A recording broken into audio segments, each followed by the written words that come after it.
fear. He had spent the better part of 30 years building it, one frightened face at a time, and on a cold night in November 2007, it was the only thing he had left that still worked.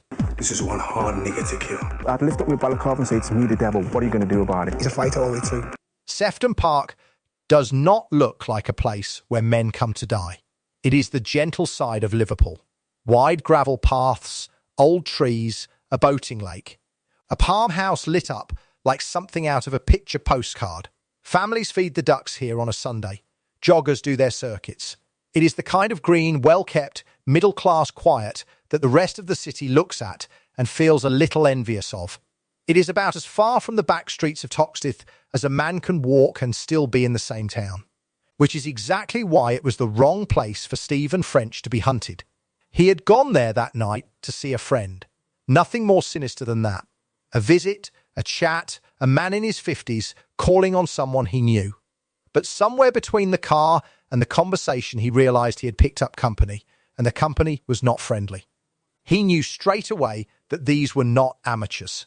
You could read it in the way they moved into the park. They came in with purpose, they used lights, they spread out the way men spread out when they have done this kind of thing before and intend to do it properly.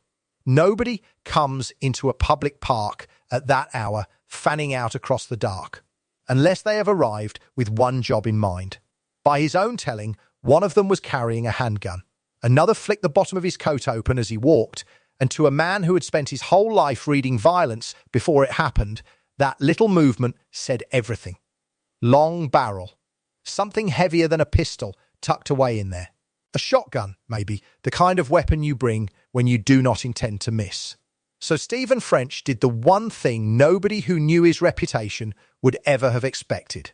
He ran. He ran off the path and into the trees and down toward the water, and then he did something stranger still. He got into the pond, waded out into the freezing black of it until the water was up around his throat. Then he pulled his long coat up over himself, lowered down